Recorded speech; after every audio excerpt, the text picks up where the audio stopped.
wanted a swallow from his canteen, but left it for the battlefield.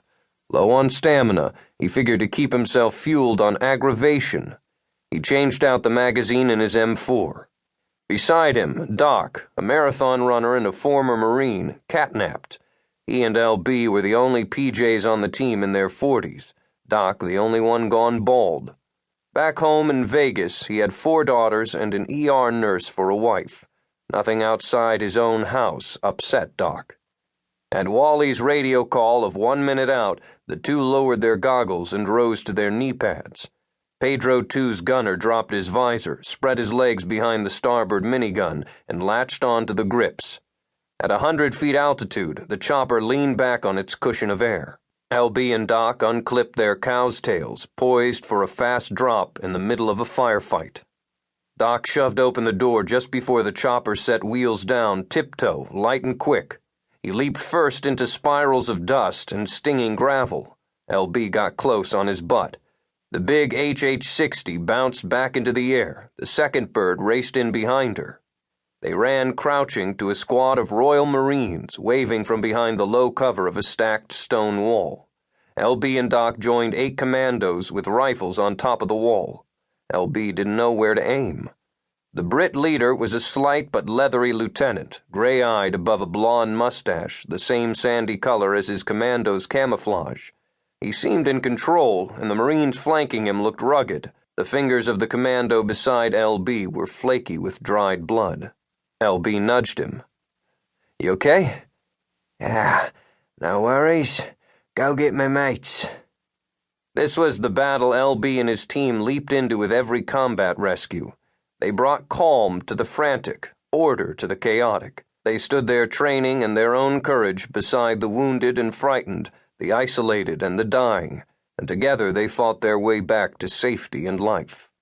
LB had never been to this spot in Nad Ali district, but he knew well the Afghan landscape, a drab vista broken by gullies and ancient stone walls. Half a kilometer north, a mud hut village squatted on the cusp of a wheat field. Goats and camels stood tied to posts. Mulberry trees lined a skinny paved road running east-west over weedy ground. All of it baked in the afternoon heat. Distant orange mountains hemmed in the village under a sky so clear an early moon peered down. Why did this Brit patrol draw gunfire?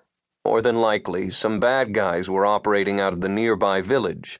They'd appealed to the local tribal chief's duty under Islam to protect them, and bribed him for good measure.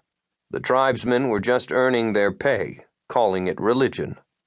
The lieutenant nodded to LB and Doc. "Sergeants, thank you." They waited seconds for Wally, Quincy, and Jamie to reach them at a dead run. 30 meters off, Pedro 1 lowered her brow to zoom away.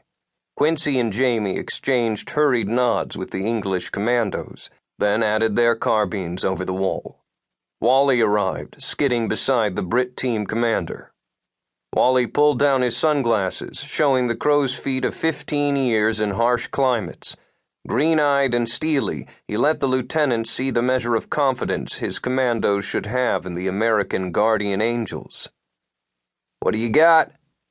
"Right, Captain. An hour ago we came up on that village. When we got near the road, my point man tripped an IED. The blast took him out and one other. The rest of us drew small arms fire. Not sure from whom. Villagers, Taliban, they've bloody all got guns. I called to regroup. 9 of my 12 came back. I've got one man 70 meters there, west. I saw him go down. The other 2 are north toward the road. I can't say exactly where, can't see them from here. My men don't have radios. We can hear them shouting to each other." The lieutenant bit his lip. "We've tried. We can't get to them." That was rough for him to say. Before the big chopper could gain altitude, she took small arms fire. Bangs snapped out of the field across the road.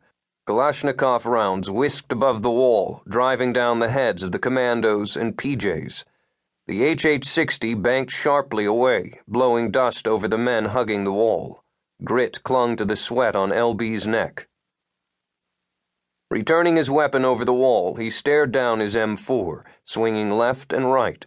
Nothing presented itself for a target but a dry landscape dotted by tufts of wild grass and the debris of old farm machines.